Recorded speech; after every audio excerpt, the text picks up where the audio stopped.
Aldous Huxley. Now, the Tavistock Institute reportedly dabbled in LSD experimentation for several years, and it was spearheaded by the Brave New World author Aldous Huxley. Jim Keith actually evidenced this in his fabulous book Mass Control, World Control, which is another book that I would recommend people buy. Now, their aim was to actually introduce a euphoric drug very, very similar to the drug Soma that was spoken about in Brave New World, very, very similar to the drug Soma that Aldous Huxley's friend Gordon Watson brought back from Mexico.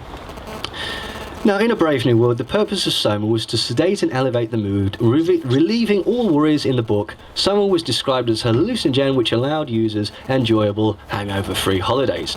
Now, Huxley was actually privy to LSD experiments, not officially, but in his private memoirs, in his private letters, he's writing to such luminaries as Andrija Puharic, who was doing classified LSD experimentation, and various other people that were also taking part in classified MK Ultra experiments.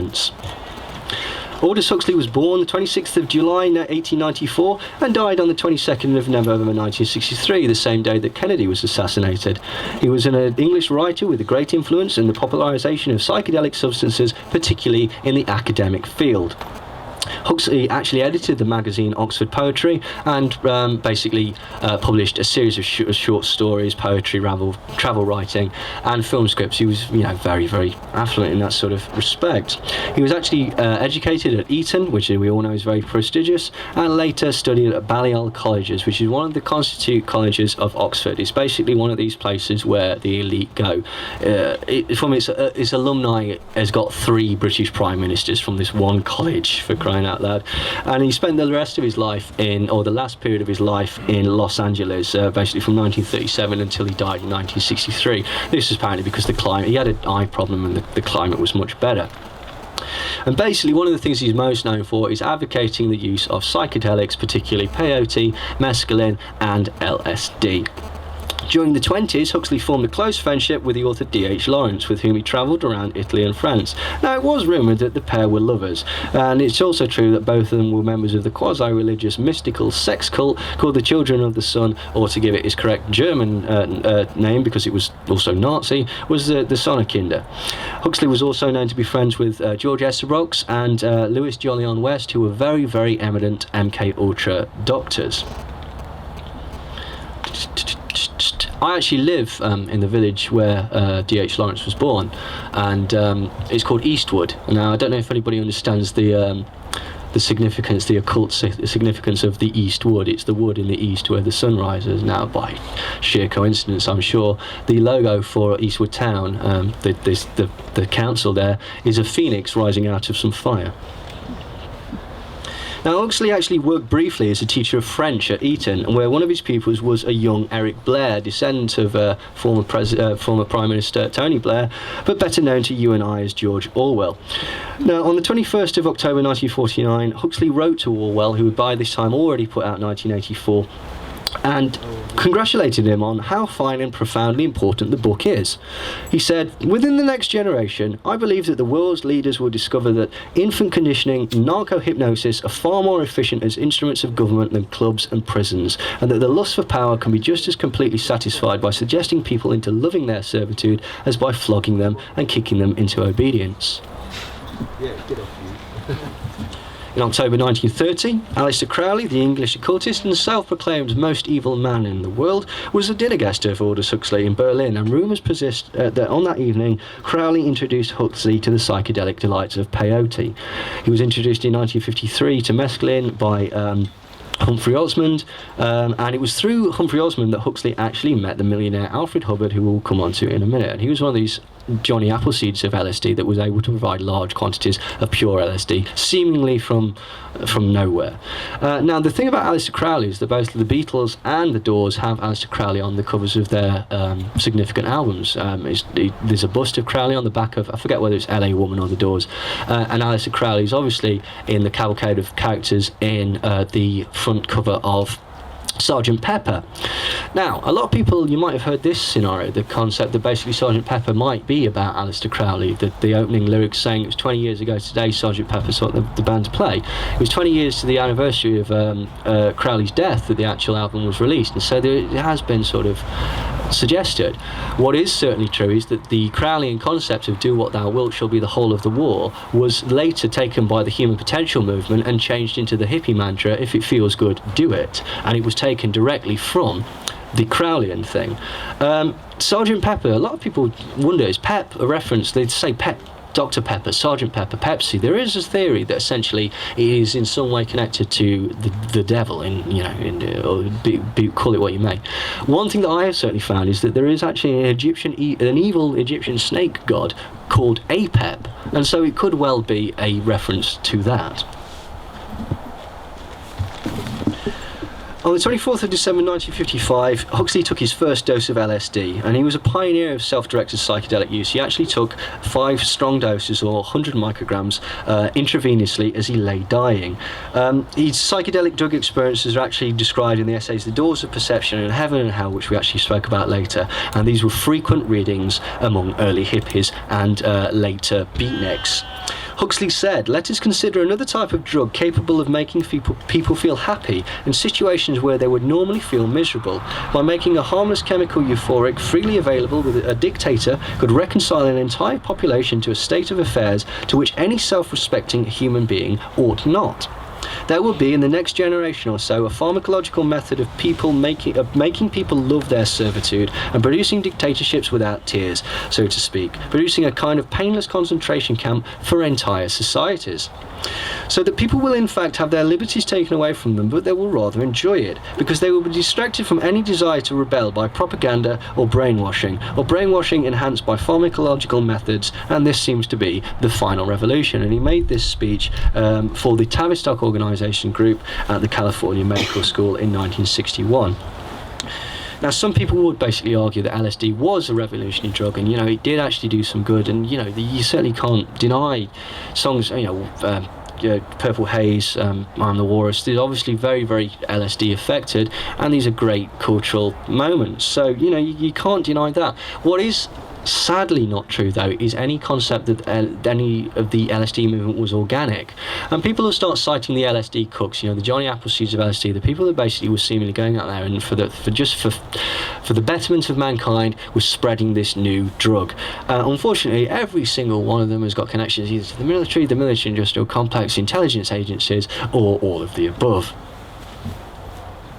One of these was Alfred Hubbard. Alfred Hubbard was he basically introduced Aldous Huxley to LSD in large quantities. He was basically one of these people that somehow was able to manufacture large amounts of it without being stopped by the law. Now, he wafted into the Haight-Ashbury area with a seemingly endless supply of this hallucinogenics. Named Captain or Cappy Alfred Hubbard, Alfred Hubbard was reputed to be one of the original Johnny Appleseeds of LSD, travelling across the continent, handing out his wares to anybody that seemed even remotely interested. And he basically, often this was completely free. And he was one of the first people to actually talk about LSD as being used as a transcendental drug, to sort of, to basically go on a journey in your mind. Now, he had a very strange childhood. He described himself as a barefoot hillbilly living in the mountains of Kentucky. One thing that he was very fortunate was he was often visited by angels, which is nice. On one occasion, basically, when he was only 18, these angels actually visited him and told him how to make an over-unity device, or a free energy device, called the Hubbard Energy Transformer. It was a perpetual motion device, and it's actually there, and that's the thing there that looks like a copper wire. Apparently it worked, and he sold the patent to the Radium Chemical Company of Pittsburgh for $75,000, and it has never been seen since. During the Prohibition era, he actually worked as a bootlegger. He was moving alcohol across the Canadian border, and he'd set up a fake taxi firm and basically had ship-to-shore radios on the cab radio, and was able to sort of direct people. what's strange is that basically when this operation sort of went haywire, he disappeared for 18 months. He claims that he was in prison, but there is actually no record of him being in prison at any time. What's more likely was that basically, seeing as he worked for the OSS, he was actually helping the federal government press charges against the bootleggers all along. Somehow, when he later emerged, he was head of security for the Tropicana Hotel in Las Vegas, which was known to be run by Bugsy Siegel and the Mafia. During World War II, Hubbard expanded his CV yet again. He was approached by the OSS, which is now the CIA, and offered a job that utilised his smuggling expertise. He was actually smuggling weapons into the UK, and this was before the attack of Pearl Harbor, and before America actually formally entered the war. He was made into a Canadian citizen as part of his cover, and actually was provably handled millions and millions of dollars, which were laundered through the Canadian consulate in order to finance the CIA operations in Europe. Now, according to researcher Ben Metcalf, who actually writes in the Vancouver magazine, Hubbard was actually involved in the Manhattan Project in some way. Basically, the Manhattan Project was the creation of the first atomic bomb. Hubbard claims that he was the person that actually transported the uranium out of Fort Radium and took it to the Manhattan Club to allow for the actual first bomb to be made. After the war, Hubbard shortly suddenly, out of nowhere again, became wealthy enough to buy his own island and bought a fleet of ships and began calling himself captain. In 1950, the Angels turned up again, which was lucky for him, and basically told him that an important event in human history was going to happen. Later that year, he found out about LSD, and so he decided that this was it. This was his mission, that the Angels had been talking about him, and so he became obsessed with it and started a huge campaign to promote it. He actually introduced thousands of prominent people to the drugs, including scientists, politicians, intelligence officials, diplomats, church figures, and individuals such as Aldous Huxley, Stanley Kubrick, and according to his own claims, His Holiness the Pope. Now, Hubbard was the person that was instrumental in setting up the concept of set and setting. I'm sure none of you people know about this because you'll never have tried that LSD. But basically, when you do take LSD, it's important to have set and setting. If you get a nice, pleasant thing, it will more likely produce a more pleasant response. And Alfred Hubbard was the person that actually first suggested that he do this. Strangely, in the 60s, he actually ended up working for Teledyne. Teledyne was a major defense subcontractor that worked on secret NASA projects that involved testing psychochemical agents on astronauts and pilots in high altitude.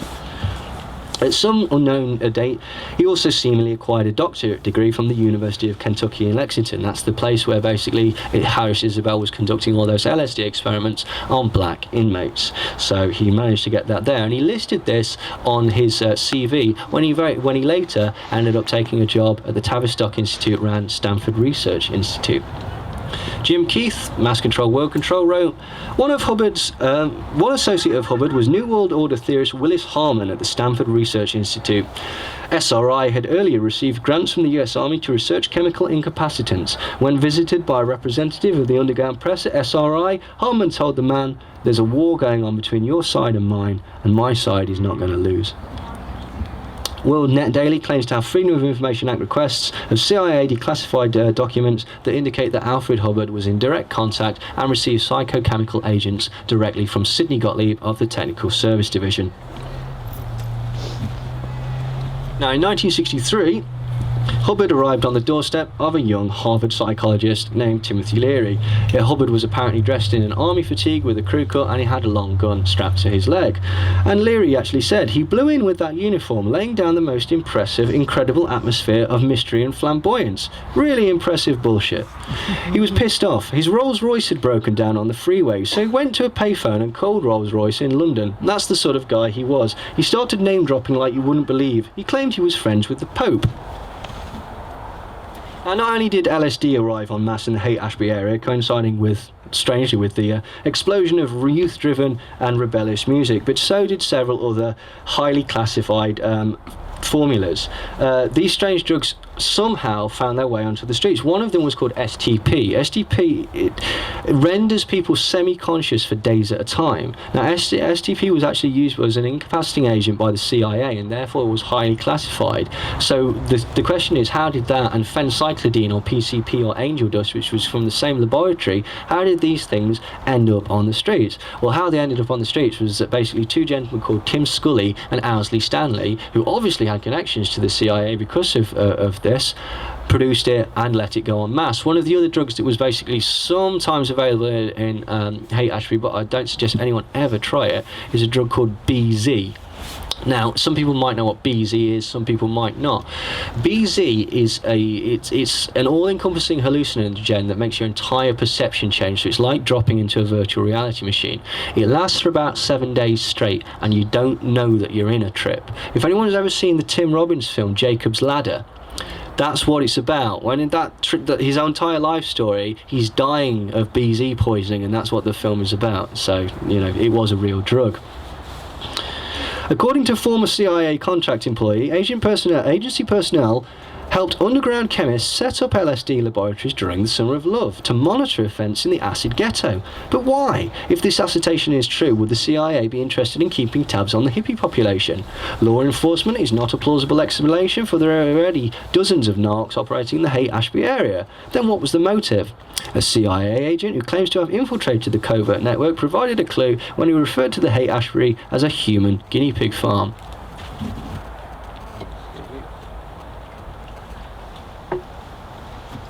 MK Ultra Dr. Lewis Jolly on Jolly West also lived in the Haight-Ashbury district in 1967. Apparently, he was merely there to observe the hippie in his natural environment, but we can only speculate what he was really there for. Now deceased, sadly, Eustace Mullins, who wrote the book The Secrets of the Federal Reserve, in the appendix of this book, he actually basically wrote of how the Tavistock Institute, which is the psychological school of thought from England, was very, very influential in the spread of LSD. The present drug culture of the United States is traced in its entirety to this institute, which supervised the Central Intelligence Agency's training programs. The LSD counterculture originated when Sandoz, a Swiss pharmaceutical house owned by S.G. Warburg, developed a new drug called LSD. James Paul Warburg, son of Paul Warburg, who had written the Federal Reserve Act, financed a subsidiary of the Tavistock Institute in the United States called the Institute for Policy Studies, whose director Marcus Raskin was appointed to the National Security Council. James Paul Warburg set up a CIA program to experiment with LSD on CIA agents. Now, there was another influence that was very, very important in the promotion of sort of hippie morals, and this was the Frankfurt School, which was initially based in Germany. Now, the members of the Frankfurt School, basically, they found a flaw in what would be considered traditional Marxist thought.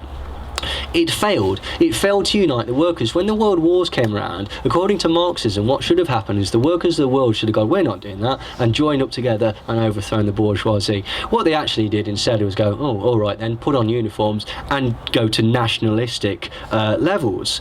Now, Marxists such as Georgi Lukács and Antonio Gramsci basically felt that Western culture was too strong. The easy pleasures that were provided by Western culture were just too nice, and there's no way that anybody would ever want to sort of be drawn out of it. It would be too painful for them. And they also felt that basically you could only change society from within. Now, the Frankfurt School, a lot of people say, oh, it's a Marxist thing, and there's this concept called cultural Marxism, which is apparently a Soviet plot to subvert Western culture. It's not. The Frankfurt School was actually financed by millionaire Felix Weil, and it was also financed by the Tavistock organisation and British intelligence, who also, by the way, financed the Bolshevik Revolution. Now, it started in 1924 called the School of Marxism, but then it changed to the School of Social Sciences before finally setting on the Frankfurt School. And in 1933, because essentially all these guys were mostly Jewish, they moved to Columbia University in America to avoid the Nazi regime. And so they began to apply Marxist theory to culture as opposed to purely economic terms, and they introduced Freudian psychoanalysis into the picture, claiming essentially that Western culture, everything about Western culture, causes psychological damage and psychological repression. It sounds kind of radical and stuff like that until you actually read Freud and you realise that basically that's just Freud's reality principle. It's not that radical. The Tavistock Institute as well was called the Freud Hilton because of its use of psychoanalysis. And one of the most prevalent academic ideas that came from the Frankfurt School was the concept of critical theory. Now, in essence, this is a critique of any and all institutions of Western culture and questioning the hegemony of the culture. Prominent theorists from Frankfurt include Wilhelm Reich, who spoke about the dangers of sexual alienation as well as orgasmic mind control and aliens. Erich Fromm, who spoke about the constructed nature of sexual roles and the use of fear in advertising. Kurt Lewin, who would later become the director of the Tavistock Institute in the 1930s, and Adorno and Horkheimer, who wrote The Dialectic of Enlightenment and the Culture Industry. Some people, including John Coleman, think that Adorno and Horkheimer were the people that actually wrote the Beatles' music. I don't know if I agree with that personally, but some people will tell you that is true. Herbert Marcuse also was very important. He wrote One-Dimensional Man and Eros and Civilization, and he was also a member of the Office of Naval Intelligence. Now, Marcuse is important because Marcuse was the one that proposed that students could be agents of change rather than the working class. And more importantly, in his books, he gave the academic and moral justification for lots and lots of sex. And you see, sex was used by the free love generation. It all came out of the Frankfurt School. And this was used to move students away from politicization, and critical theory was used to make the emerging counterculture rebel against established ideas. So you're just criticizing this, criticizing this, and then we're off and we're having our free love, and it's fantastic. The only problem with this is essentially critical theory has no end result. So people that think, this is a Marxist plot, blah, blah, blah, it's not. All that critical theory does, it offers no solutions. You just sit there and criticize. You criticize and criticize and criticize, feel incredibly superior, and nothing comes of it. And it's to say, it's disguised or framed as a Marxist plot as well, which at the time as well must have seemed pretty damn exotic and exciting to all these people. So this is the beret wearing people and stuff like that. Aldous Huxley tellingly noted that the 21st century would be the age of controllers. The older dictators failed because they could never supply their subjects with enough bread, enough circuses. Under a scientific dictatorship, men will grow up to love their servitude. Now, Aldous Huxley actually approached Timothy Leary and convinced him to start and form a secret society, and the purpose of this was to spread the message of LSD. Huxley apparently wanted to employ a psychedelic conspiracy to covertly influence powerful members of society for the betterment of mankind. Huxley said to Leary, "Initiate and ensnare artists, writers, jazz musicians, elegant courtesans, and they will educate the intelligent rich." Now, members of the rock group The Warlocks, which was later renamed to the Grateful Dead, were also test subjects in LSD experiments in Palo Alto in 1962. What's more disturbing is that in 1968 an FBI memo came out that said, "Jerry Garcia and the Grateful Dead are CIA assets. The Grateful Dead are employed to channel youth dissent and rebellion into more benign and non-threatening directions. They perform a vital service in distracting young people into drugs and mysticism rather than politics." Just to make that clear, the Grateful Dead are not a band of musicians that were turned on to the CIA. They were a bunch of CIA agents that were told to pick up musical instruments.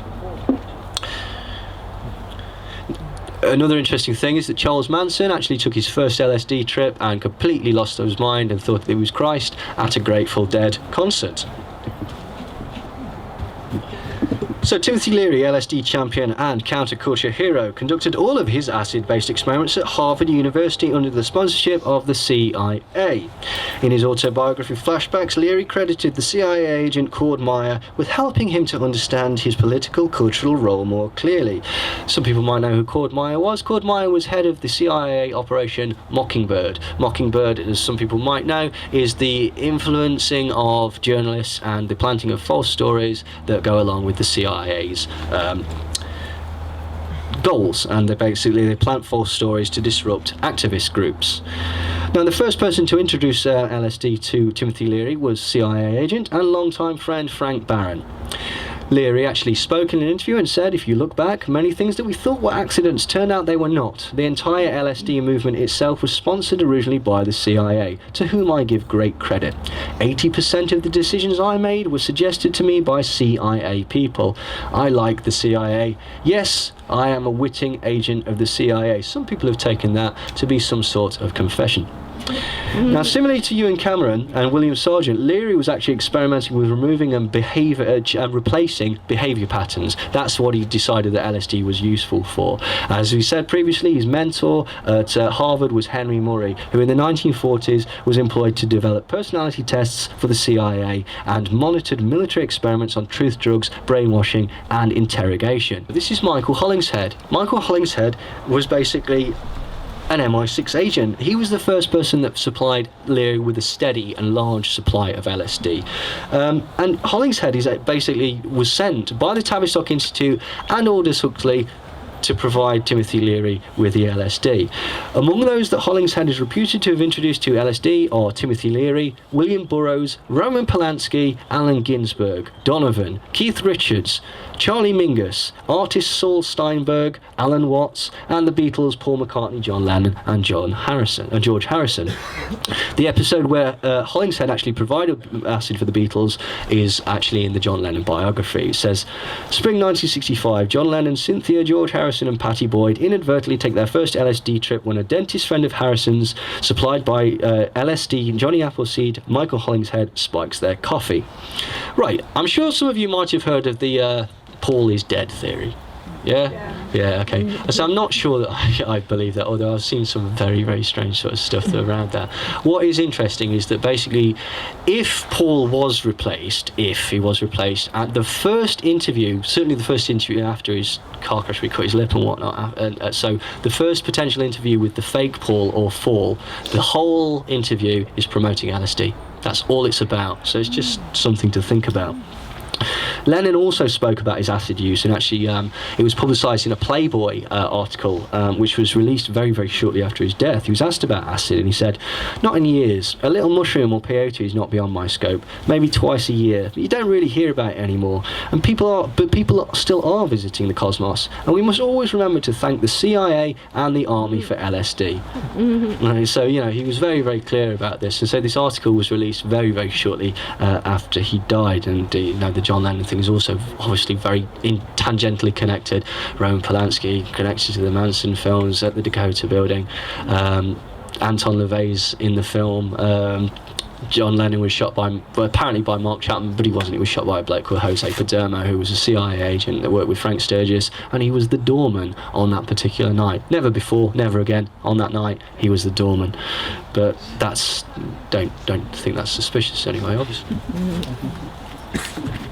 Now, in an interview for High Times in February 1978, Leary reminisced. "If you look back, many things that we thought were accidents turned out were not accidents. The entire LSD movement itself was sponsored originally by the CIA, to whom I give great credit. I would not be here today if I had not been for the foresight and the prestige of the CIA psychologists. So give the CIA credit for being a truly an intelligence agency." Walter Bauer, who wrote the book Operation Mind Control, which again another book that I would recommend everybody get, interviewed Leary in the 70s. And he asked him, "Do you think the CIA was involved in your group in the 60s? And Leary responded, "Of course they were. I'd say 80% of my movements, 80% of my decisions were suggested to me by CIA people.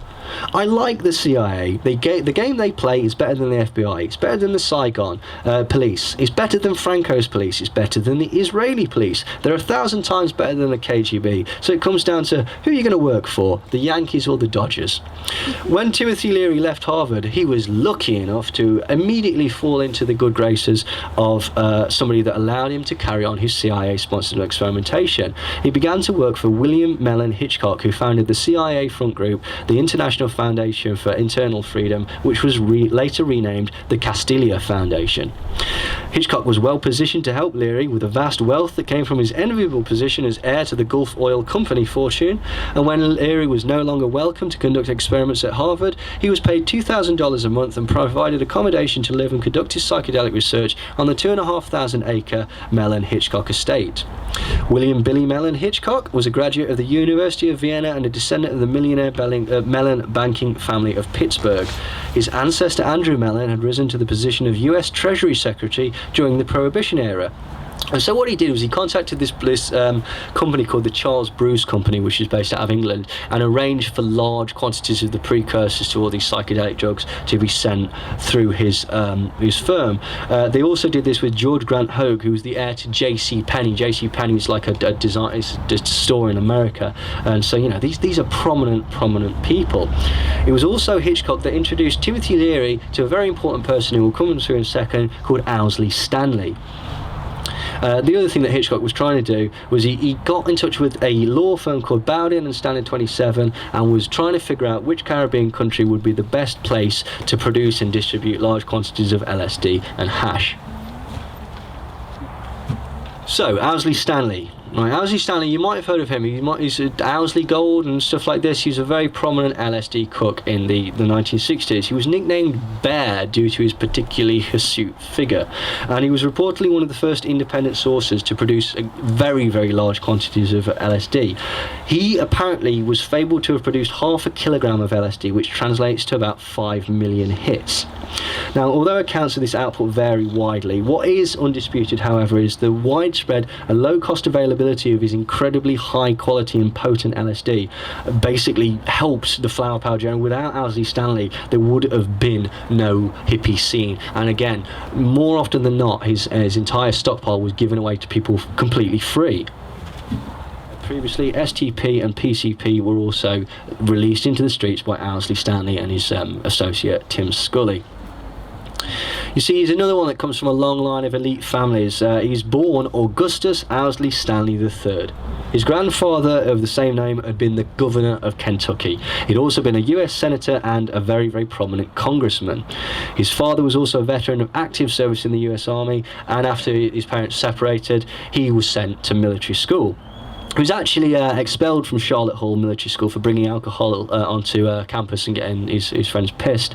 And then afterwards, he voluntarily spent a year at St. Elizabeth's Hospital in Washington. St. Elizabeth's Hospital in Washington, as you may remember, was where they were doing the truth serum experimentation with people like George Hunter White. He later actually joined the US Air Force, and he became highly skilled as electronics, and then later went on to work on radio stations, whilst also rather eclectically being a performing ballet dancer. Now, in 1963, he enrolled in university, began enthusiastically smoking marijuana, and started a fledgling business selling hallucinogenic seeds. Now, the next year he found out about LSD and decided that he was so enthusiastic about it that he became obsessed with its chemistry and started to learn how to make it and how to make it stronger and how to make large quantities, and set up an organisation called the Bear Research Group, and basically began producing LSD on an industrial scale.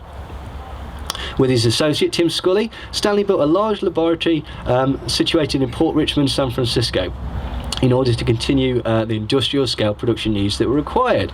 LSD was declared illegal in California in 1966, and at this time he moved his operation to a secret site that was hidden next to the Denver Zoo.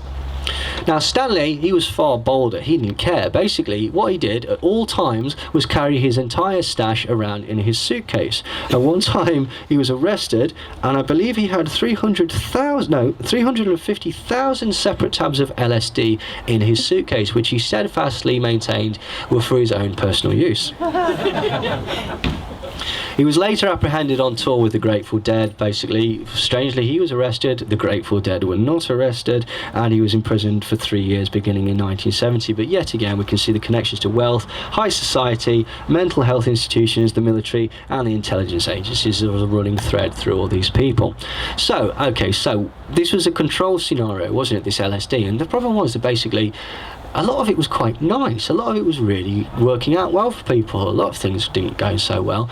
So how could we possibly taint this hippie generation, do you think? How could we would there be someone that we could perhaps utilise to give hippies a bad name? Yes. Now, I've lost my place. Now, it appears that the Manson family's own supply of LSD came directly from the CIA. Now, Orange Sunshine was being used exclusively by the Manson family and its entourage during their many drug sessions in the desert. This has been mentioned in numerous books. In Charles Tex Watson's book, he basically mentions Orange Sunshine. He blames that for basically sending him insane and making him believe Manson's helter-skelter. We'll come on to that in a bit. But Also in Ed Sanders' The Family, Gypsy, who's one of the girls, talks about Orange Sunshine. Brenda and various other Manson family girls have also talked about their like for Orange Sunshine. The only thing is that they could only have got it from one source, and that's Owsley Stanley, who is directly connected to the intelligence agency. Now, the Manson family and I'm sure people are quite familiar with the concept of like helter skelter, and you've perhaps seen the film, perhaps have read the books and stuff like that. It's all garbage. Absolutely every single bit of it is garbage. None of the helter-skelter thing is true at all. One thing that's particularly strange is that Charles Manson, before his arrest, never had a beard.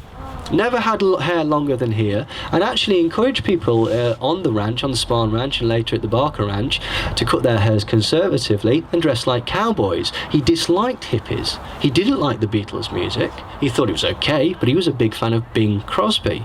If you listen to Charles Manson's albums, the two that he put out, Lied and stuff like that, none of them sound anything like the Beatles. They sound more akin to sort of the Laurel Canyon scene, to be quite honest. They're very countrified, and they include such titles as Never Do Anything Illegal. He actually described himself. He says, if you're going to call yourself hippies and you want to do this thing, fine, but you're asking for trouble. The hippies are asking for trouble. So if you're going to designate yourself this, designate yourself slippies instead. What's strange is that basically during his trial, as I said, he was refused a razor and refused to cut his hair. So when he was finally presented to the public, the first real time that the public saw Charles Manson, by sheer coincidence, he looked like Jesus. And therefore you can tie this concept of communal living back to hippies and basically connect it to Charles Manson. The Beatles stuff, I'm sure you've heard about this. Their hair was as fire and they had electric breastplates and stuff like that. It's all connected to Revelation number 9 out of the book. We know this to be true because this is the concept of helter skelter that Bugliosi talked about. Only problem with this is it's all completely lies. As I say, he wasn't a Beatles fan. The person that came up with the concept of helter skelter as connected to the Beatles was a chap called Little Paul Watkins. Him and Susan Atkins used to sit on acid and talk about the Beatles.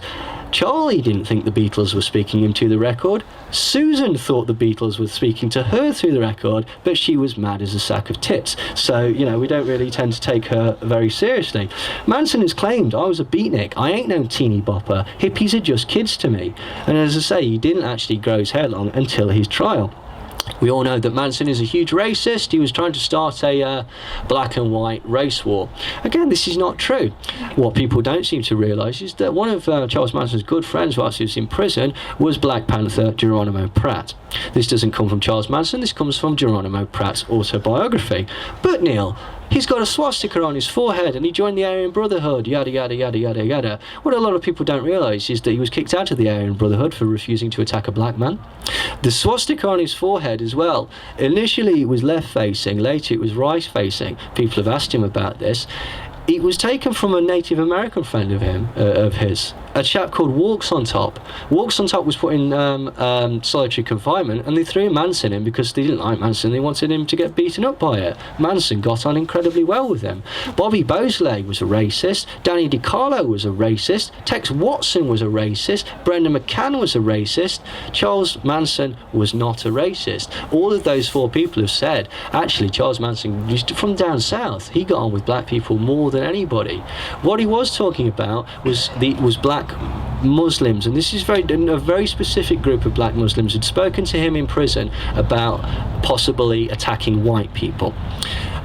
This actually happened. There was a series of murders in the late 60s and early 70s by a group of Muslims, a very specific group of black Muslims that this isn't what Muslims are like, this is what this particular group of idiots were like. They called themselves the Death Angels or the Zebra Killers, and basically their job was to kill as many white people as possible. This was a real and genuine case and involved several of the black Muslims that coincidentally went to prison with Charles Manson before the 60s. You see, in Helter Skelter as well, you get this concept that basically he was controlling people with mind control and stuff like that. He was certainly a very charismatic man. One of the things that he did, the sort of repeating questions back to people, I like to stay on the ranch, I like to stay on the ranch. Can I stay on the ranch? Can I stay on the ranch? And he'd do that. He'd basically, if you've seen in interviews with him, he would say, repeat things back to people. That's a Scientology practice. I forget exactly what it was. He was a Scientologist. He was trained, he was audited to the point of being theta level clear, which is the highest accolade that you can actually achieve in Scientology. It was done by a bloke called Lanier Raymer whilst he was in prison, and an auditing machine was actually found on the ranch during the infamous raid in 1969. Scientology was started by L. Ron Hubbard. L. Ron Hubbard is Office of Naval Intelligence. He was friends with Aleister Crowley and Jack Parsons, and it started suspiciously exactly the same time that MK Ultra started. Some of the CIA documentation appears to have been copied directly from the CIA QBARC manual. The interrogation, the auditing process, which uses a lie detector, is taken directly from the QBARC manual. The other thing that's strange is that Manson basically, like a lot of serial killers, there was elements of trauma-based mind control in his past. He was, sent to Boys Town, which some people might know is connected to the Franklin scandal. He was also sent to school by his Uncle Jess, dressed as a girl, to toughen him up, which is exactly the same thing that happened to serial killer Henry Lee Lucas, who went on to chalk up over 350 bodies.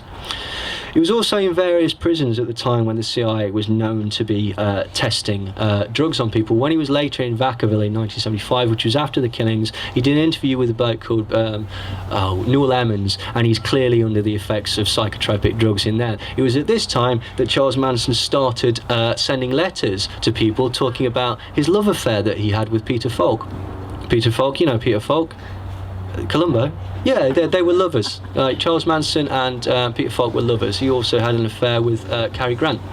He also turned down Dina Martin, the daughter of Dean Martin. So he was friends with Neil Young. He was friends with Neil Diamond. He was friends with The Doors. He was friends with the Beach Boys. He sold at least 2 songs to the Beach Boys that appeared on the 2020 album. One of them was Cease to Exist, or Never Learn Not to Love as it was renamed, but there are others that are there at the same time. Now here's the interesting thing. Why was the Beatles connected to Manson, when in actual fact Manson was more connected to the Beach Boys? Well, who were the Beach Boys' biggest rivals? The Beatles. It's as simple as that. Nick Grillo, who was the manager of the Beach Boys, as far as I can see, the Beatles aspect was to protect Paramount Studios, Brother Records, the Beach Boys, and Warner Brothers, including people like Robert Evans, who were involved with the dealing of cocaine to the Hollywood elite. Here's an interesting thing. Everybody's seen the Abbey Road thing, where they're walking like this, and it looks suspiciously Masonic on the black and white thing. That was taken on August the 8th. That's the day that the Tate murders took place. So, Orange Sunshine LSD was manufactured and distributed exclusively by the group known as the Brotherhood of Eternal Love, who operated out of a beach resort near Los Angeles. The Brotherhood had among its drug manufacturers one Ronald Stark, who is believed to have manufactured 50 million doses of LSD. He was a CIA agent. Timothy Leary was also involved in the group, and Owsley Stanley was one of the principal cooks for the Brotherhood of Eternal Love. Now, Orange Sunshine, produced by the Brotherhood of Eternal Love, mysteriously reared its head at another seminal moment of the 60s, namely the drugs bust on the Rolling Stones in February 1967. Now, the Orange Sunshine had been provided to them by a shadowy figure called David Schneiderman. David Schneiderman was described by Mick Jagger as being a shadowy and sinister Yank who claimed to work for intelligence agencies and had 10 passports.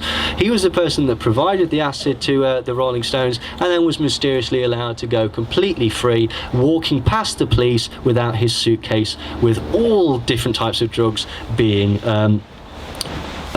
examined. It later transpired, it came out last year, that actually not only was he a CIA agent, he was acting on the part of COINTELPRO. COINTELPRO was an anti-activist movement that was set up by J. Edgar Hoover and the FBI to discredit the Black Panthers and certain activist groups. And that is why we used to have Street Fighting Man, and now we have Sir Mick Jagger.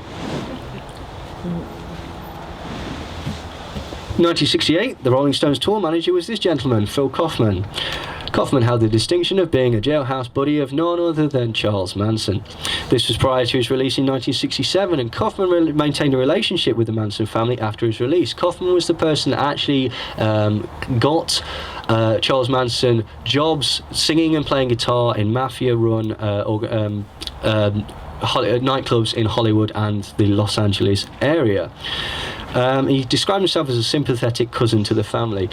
Phil Kaufman was actually immortalised in a film called Grand Theft Parsons, and this details how Phil Kaufman stole the corpse of Graham Parsons, who we spoke about in the previous bit, and transported his dead body across state lines and then burnt it, incinerated it in Joshua Tree. Now, it's quite a good film. It's a very strange scenario, certainly. In that film, Graham Parsons is played by the ringleader of the Jackass television show, Johnny Knoxville. In Fear and Loathing in Las Vegas, they basically take orange sunshine. This drug is so potent that on their arrival in Las Vegas, he believes that all the patrons have turned into large reptilian aliens. Later in the actual book, his companion Dr. Gonzo spikes a 13-year-old girl with LSD in order to be able to sodomize her. The Ultimate concert. So, it was this very same type of LSD, Orange Sunshine, which saturated the fateful free concert held at the Ultimate Speedway in 1969. This is the one where basically 4 people died, and the black gentleman was stabbed to death by the Hells Angels during the song Sympathy for the Devil.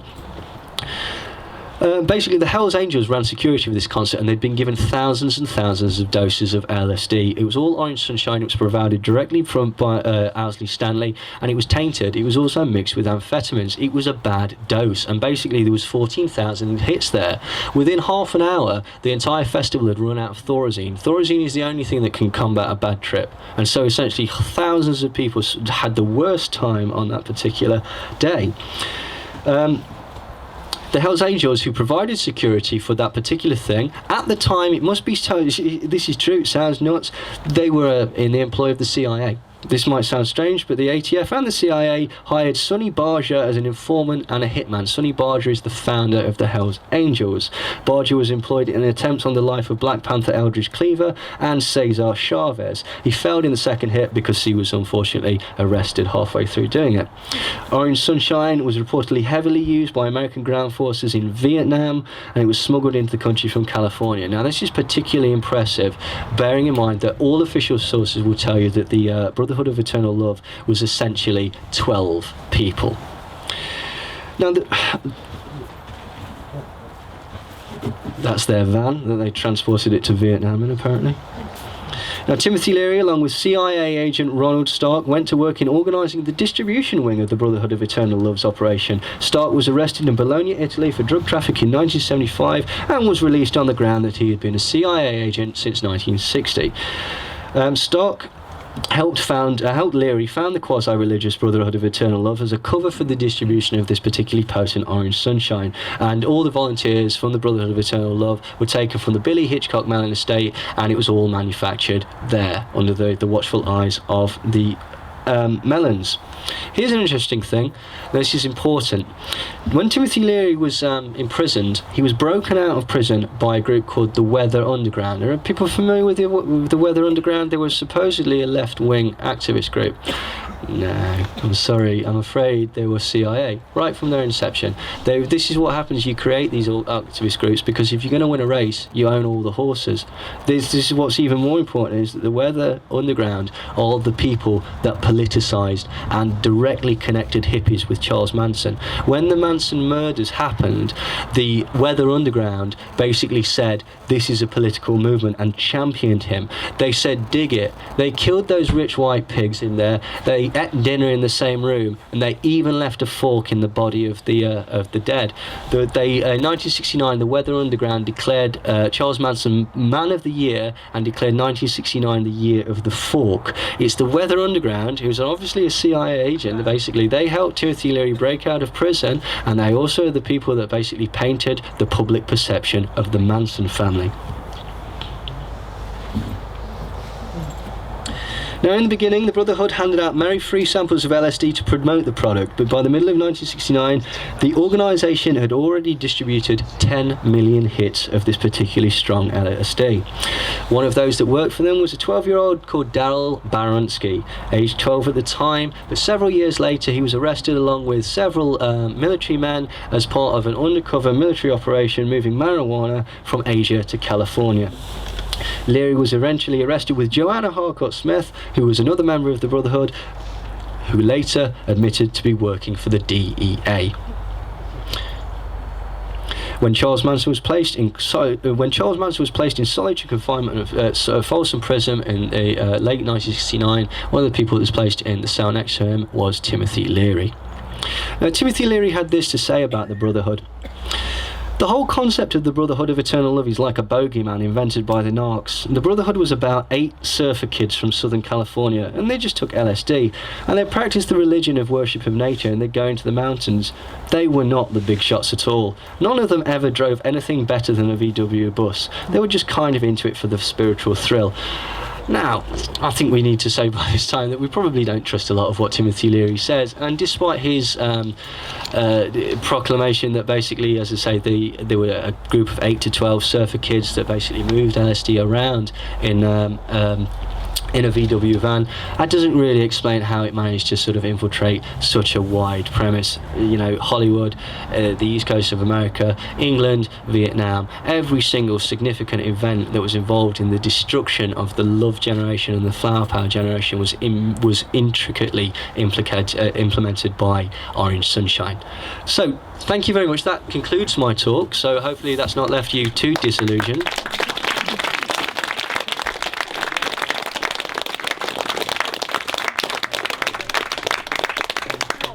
Don't you think Phil Spector was a very clever name for what he was doing? Yes, that's it. Do you know, Brian Wilson thought that Phil Spector was trying to kill him? Really? Yeah, seriously. He didn't, it wasn't.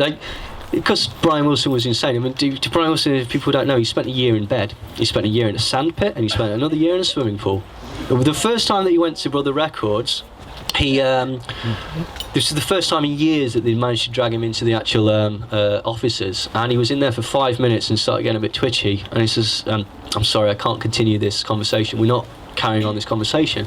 Okay, fair enough, why? And so he explained to the head of the record company that the trees outside were hungry and that they needed to drive down to the town, get some tin spaghetti and bury them. He was mad, he was absolutely mad. But yeah, I mean, I'm here if anyone wants to ask me any questions. If anybody's interested, I do have some copy of bullets to get them out. I do have some books for sale. I've only got a couple of copies. It's called Your Thoughts Are Not Your Own.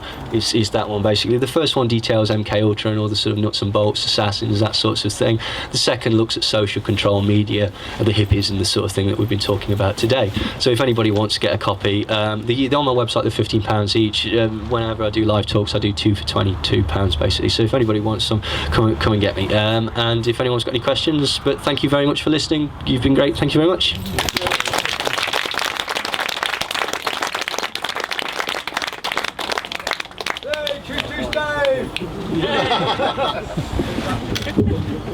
My God, he's tall, isn't he? Any questions, anyone? Don't be shy. Yeah. I was going to ask a couple of things first. Yeah. Firstly, Tell you what, hold on. Can we take the mic off? Somehow do bring it over there. Just bear with me. Just some. obviously you've covered the origins of LSD and mind control, but how long do you think it was going on for? Do you think it's still going on today in the industry? And how prevalent do you think it is today? Oh yeah, very prevalent. Yeah, very prevalent. I mean, that's one of the things. SSRIs and that sort of drug, they tend to they soften everything off. It's remarkably similar to the concept of Soma, basically. Yeah, MK Ultra is still going. It's been redesignated. A chap called Ted Goodness once told me it's now called MK Marathon. Whether you could prove that or not, who knows? But yeah, there's certainly mind control programs going on, social control programs going on. It's whenever a new drug comes onto the scene, you've always got these gurus that basically tell you about it. How do people find out about it? I'll tell you one thing I've noticed recently, right? MCAT, methadone, all these sort of drugs, I didn't find out about them until people were telling you about it in the papers. Dappy gets caught doing it. Oh, brilliant. It's almost like it's an advertisement for it. I saw something in the Daily Mail the other day. Yeah, exactly. Pink ecstasy. Beware of this pink ecstasy. It's so dangerous. It killed 4 people. And it's very cheap. Crack, when crack came out, right, okay, this new highly addictive form of smokable cocaine, you can be like the elite but for pennies.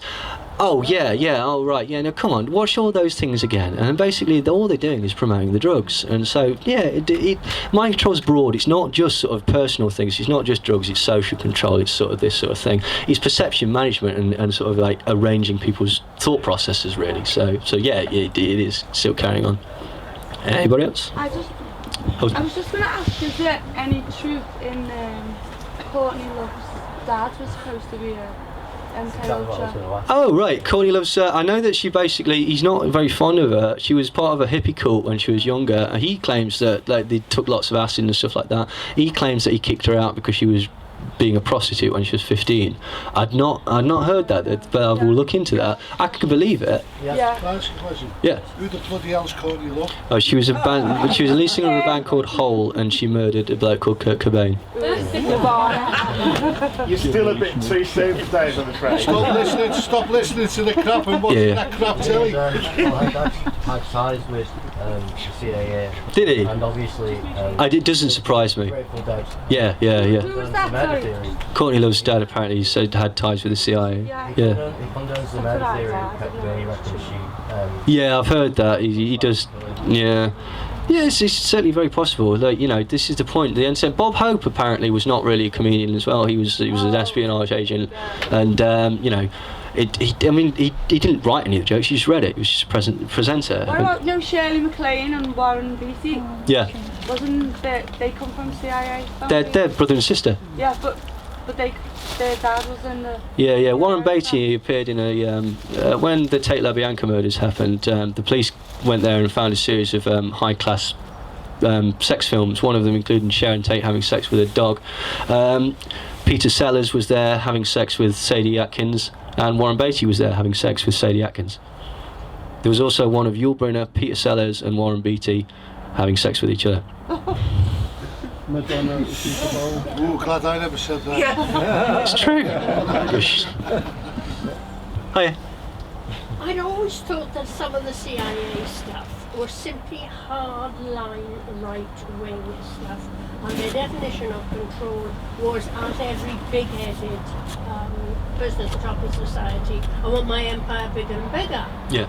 Are they still imagining they're going to do that, or do they? It seems to have gone so bizarre it can't possibly happen. And not that that's I tend to think the separation between groups like CIA, Mossad, like with the Cold War and stuff, I don't think it's real. I don't think that there is a need for them to become an empire, because there are separate branches of this empire all over the place. And then you've got other agencies like the NSA and even more secret agencies. Basically, they're called three-letter agencies, and there's dozens of these things, and what they do, and it is, God only knows. They certainly killed Kennedy because he was going to split them up. So they've got some power. They may have power, but are they nutcases? Yeah. Can't be controlled, Yeah. as opposed to people who've got an agenda. Take Mrs. Thatcher, like her or not like her. She had a clearly thought out economic plan. She did not herself use anything. She actually was in reality as narrow-minded and consistent. She was an MI5 agent, you do know that.